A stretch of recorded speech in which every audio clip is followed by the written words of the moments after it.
Do you know the most terrible place to be? It's called the Forest of the Black Demon. It is located in a place I'm going to tell you when telling you this story. Before I go on, please subscribe to my channel so you will get notified when I will make the part 2 of this story. No one in my village ever walked into the forest after sunset. During the day, it was just trees, tall, ancient, whispering trees with roots that twisted like sleeping snakes. But at night, the elders said, the forest breathed. And when it breathed, something inside it woke up. They called it the Forest of the Dark Demons. I never believed them.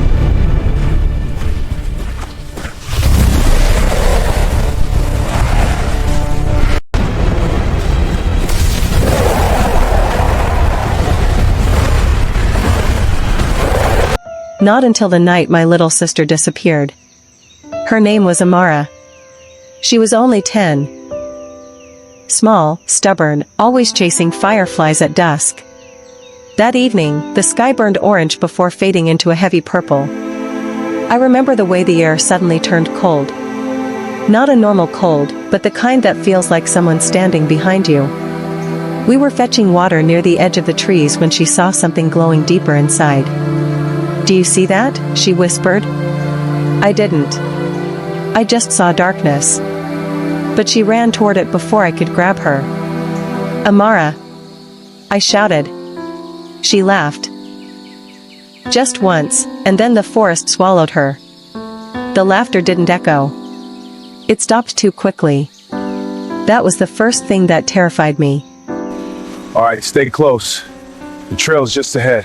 I don't like this, it's too quiet. Let's just keep moving. The villagers searched until the sun fully set. They carried lanterns and chanted prayers under their breath. The elders shook their heads before we even stepped past the first line of trees. "She crossed the boundary at dusk," one of them muttered.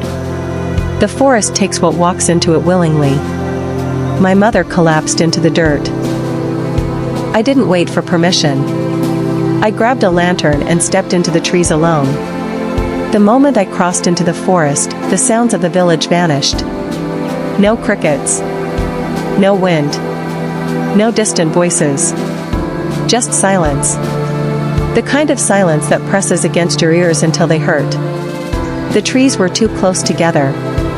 Their branches clawed at each other overhead, blocking out the moonlight. My lantern flickered as if something invisible was breathing on it. "Amara?" I called softly. No answer. But something moved.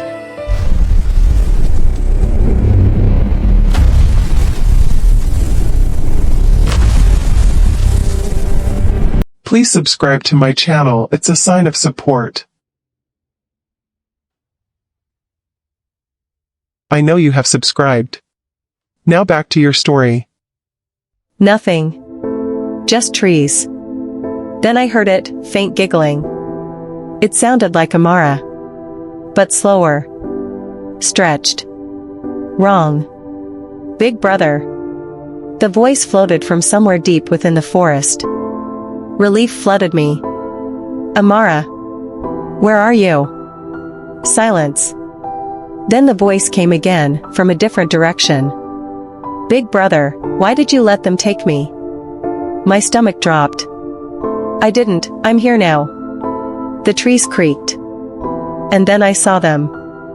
At first, I thought they were shadows. But shadows don't move on their own. Shadows don't detach from the ground and stand upright. They were tall, unnaturally tall, their limbs too long, bending at strange angles. Their bodies looked like smoke wrapped around bones. And their faces.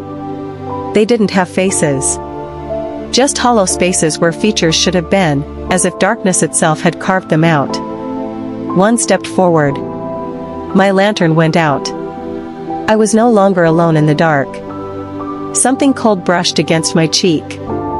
I couldn't breathe.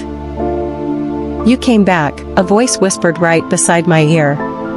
It wasn't Amara. It wasn't human. It sounded like many voices layered together, children, elders, men, women, all speaking at once. "You shouldn't have come back. I stumbled backward, tripping over roots. My hands hit the ground, and I felt something wet. I looked down. The dirt wasn't dirt. It was black, thick, almost like ash mixed with something heavier. And beneath my fingers, I felt bones. Small bones. My heart pounded so loudly I thought it would burst. "Where is she?" I screamed into the darkness. The shadows shifted, circling me. "You let her follow the light," they hissed. "You let her cross. You always let them cross." I didn't know. I cried. The forest seemed to tighten around me. The trees leaned inward as if listening. Then I saw her. Standing between the shadows. Amara.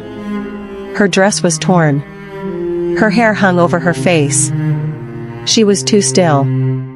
"Amara," I whispered. She slowly lifted her head. Run! Get to the trees! It's gaining on us! Don't look back! Her eyes were completely black. Not like shadows. Like empty holes filled with endless night.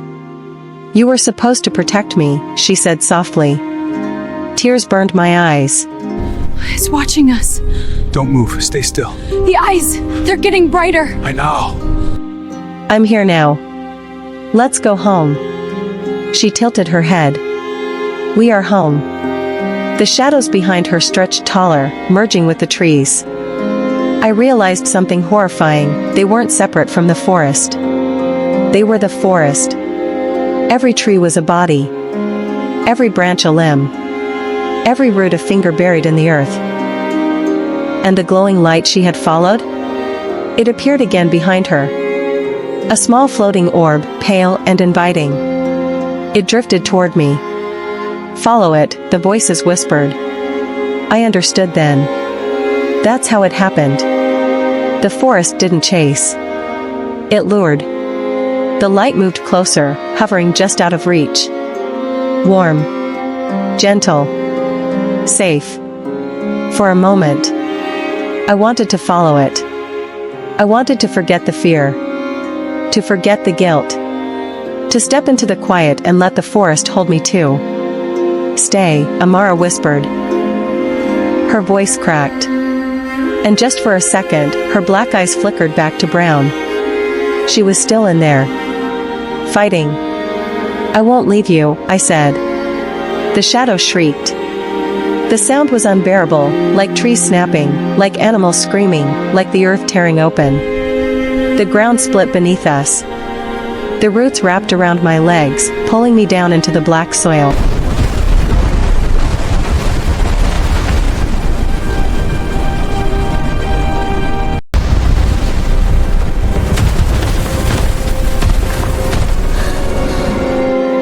Amara reached for me. But her hand dissolved into smoke. "You can't take her back," the forest roared. "She belongs to the dark." No. I clawed at the dirt, grabbing onto a thick root. My fingers bled. I pulled with everything I had. "Amara. Run to me." She tried. But the shadows wrapped around her waist, lifting her into the air like a puppet. Her mouth opened in a silent scream. Then she was gone. The forest fell silent again. The roots released me. The trees straightened. The lantern in my hand flickered back to life.